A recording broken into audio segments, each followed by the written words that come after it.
So we're on the 103, and I've just sent up the drone to show the actual flooding that's happening. Over the last couple of days we've had some serious rain.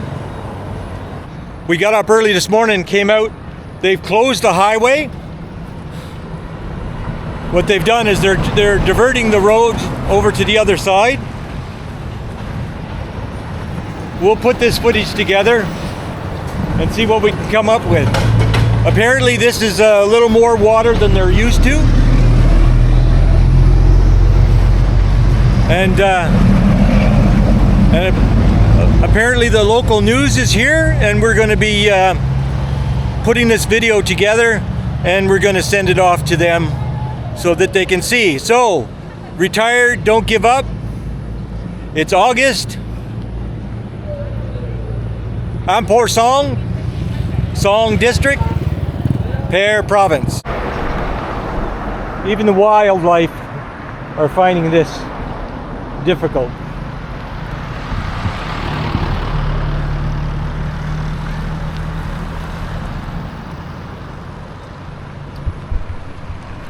Okay.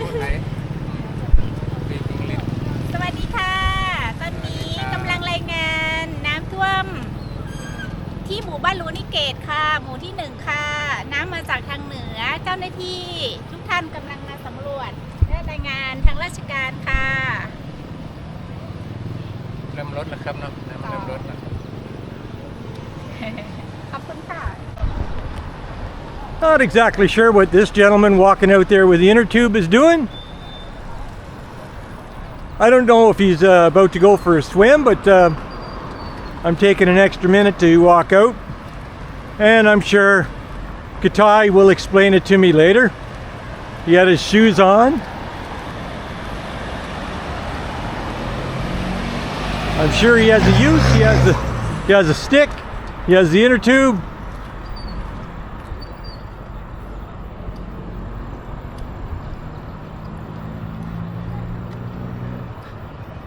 I'm sure he's checking something. I believe it's probably the height of the water at the edge of the road.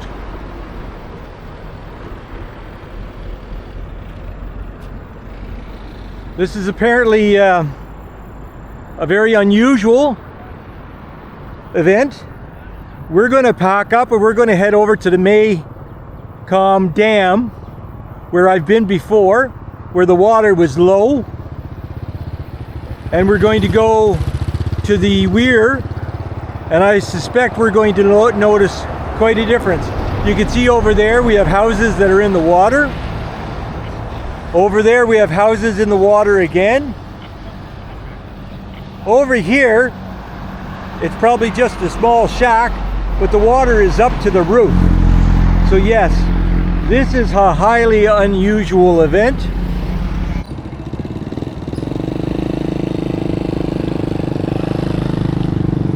What you see turning there is the actual storm drain for the highway. Water is trying to make its way down and go where it's supposed to go, but obviously it's overwhelmed.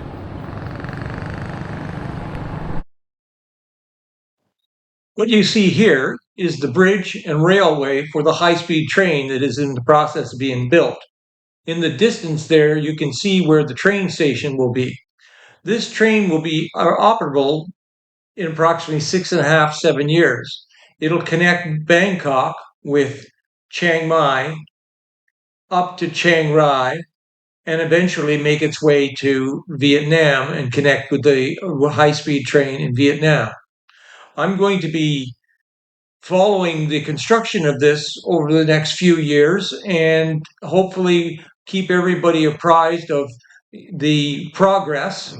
But as you can see, the bridge is quite long in order to accommodate the floods that are obviously there. It takes 3.5 hours to drive from Phrae, our home, to Chiang Mai. Once this train is operable, it'll do it in 45 minutes.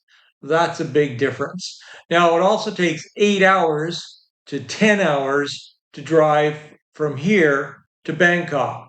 I don't know what the difference would be, but I suspect it'll probably be down to maybe 2.5 hours or 3 hours tops.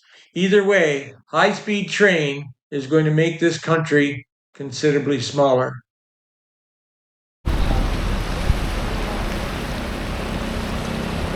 So you can see the water moving under this bridge. You can also see in the distance where the train trestles will be for the high-speed train later. But again, the water here is moving at a tremendous rate, simply because we have unbelievable flooding on this side.